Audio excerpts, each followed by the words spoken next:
I wasn't expecting this in our earth science class. It's amazing. These temperatures are enough to induce melting of the asteroid. You're learning science, but at the same time, you're learning and incorporate it into a totally different field. Like you're talking about making a blog. It has to be in connection with their name. Can creating a virtual enterprise improve a student's understanding of science?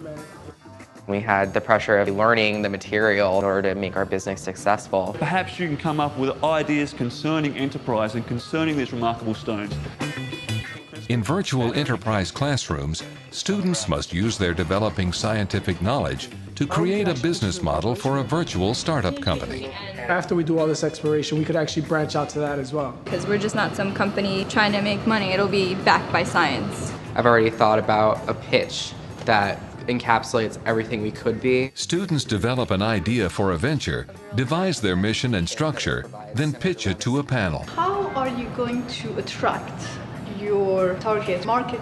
There's not a worse feeling than knowing that I'm not prepared. Make me with those mineral ingredients a mafic rock. Having the VE element gave you more of a desire to learn. If you can dream it and you believe it, you can definitely do it. Take you from the ordinary to the extraordinary.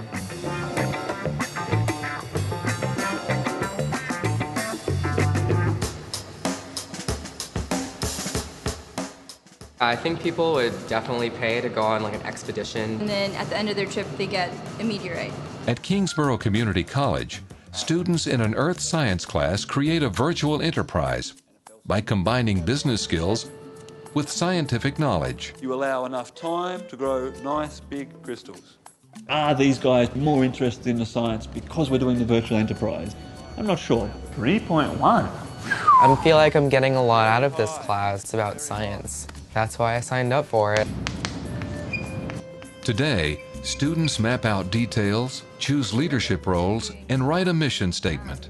Just in case anything happens to Jenna. I didn't think that I take too well to the leadership role, but obviously they've probably seen something in me that I can do. So I'm going to go with that confidence and push on.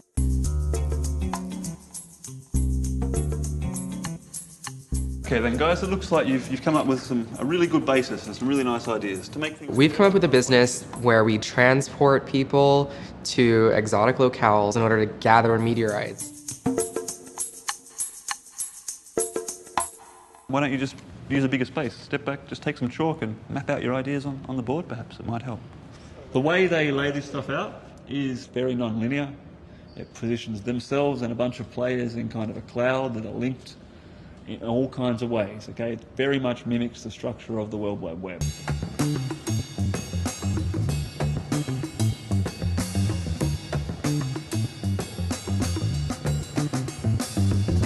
We kind of just wrote down our ideas and tried to make it cohesive. It's a guideline of what we should do, so that really helped.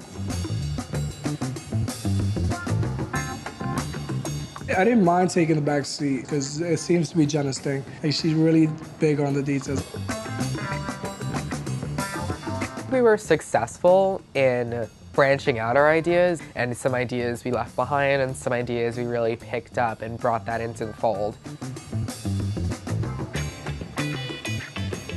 As well as a company name, some of the details they're going to have is a company structure. So now you're also going to have to think about your CEO, your vice president, your human resources manager, or those kind of roles. So perhaps you want to break it out now and try and assign those. I would nominate Jenna to be the CEO. I don't know if Jenna wants to be CEO. That's another thing. Well, sure, I'd like to. It's just a lot of pressure. We'll help you out. You're not just going to be like running the show. I'm not going to let that happen. Don't worry about it. No, but yeah, I think you deserve it. You've been doing a lot of good work for the group. So, what other positions are we delegating over? Vice president. Yeah, I want to be vice president. Yeah. Just in case anything happens to Jenna, you know. One thing that could be worrisome is there are so many roles in a business that have to be managed. Not only the advertising marketing aspect, but financial aspect, the research. So we all have to tackle more than one role per person, which may prove difficult. Accounting, I wouldn't know. I would probably think Jenna. She'd probably be able to handle that. I'm not afraid of accounting. I think that I've always loved math. I think you have a keener eye for like the marketing and what people want aspects. While we were talking, I had a whole idea of the individual thing and how we could market to them. I might be able to handle the marketing because I have great ideas most of the time. We send him a kit, then he learns about meteorites and all that stuff. Then we have him join the group that he's going to go out exploring with. David's big ideas guy, so he'll go in often fairly long-winded explanations about what began as a little point, and he doesn't always check himself, but Jenna and that will sort of give him a look, and then they will realise, okay, I've been occupying too much of the space now. Well, I was thinking maybe you can be like more like the public liaison and like get it out. You have to really give everybody a chance to have their ideas become a part of the plan.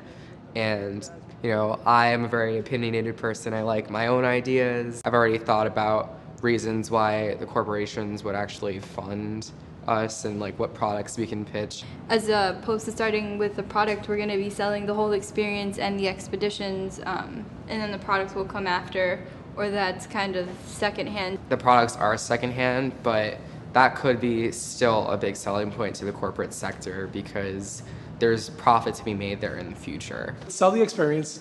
They'll get a piece of the meteorite, then we'll slowly build up our collection, and then we could branch out to researchers. They've got a lot of talk going around, okay, and they're really connecting lots of dots. So basically the scientist in me says what you need to do is break this down into its constituent parts, put this into a really coherent, concise statement that says what it is that you're going to do and for whom you would like to do this. What about who are we? Who's going to be involved in your vision? What are you offering? I guess these are the kind of things that mission statements tend to involve. We've been throwing around ideas for the mission statement. Hector jotted down some notes. He's actually real good with words, and I believe he's gonna come up with something phenomenal. Well, hold on, let me just write it down first. I'm nervous. We have to perfect our mission statement by this upcoming Monday, so that is going to be fun. The mission statement will definitely be what we're going to be advertising to the public or the corporate or the individual. So they'll know exactly what we're doing and we'll know exactly what we're doing. A few years ago, one of the samples landed in Sudan, and so everyone wanted to get it back. It turned out to be a really special sample.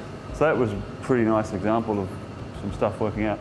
We've sort of covered up to planet Earth, and it's starting to operate with plate tectonics, so this leads in pretty nicely to talking about the different environments on Earth, which is exactly what they're going to have to start thinking about with, well, where is the actual geographic locations they're going to go to look for meteorites and so forth. So I think it's all gelling quite nicely. We're behaving as if this is like a real business, and we're really invested in it in that way, in our ideas, in the direction that we want the business to go. It's really become our collective baby. I'm looking at your structure, and there's one obvious thing missing where this large question mark is, and I presume that is the company name, guys. So what's it going to be? What are you going to call yourself?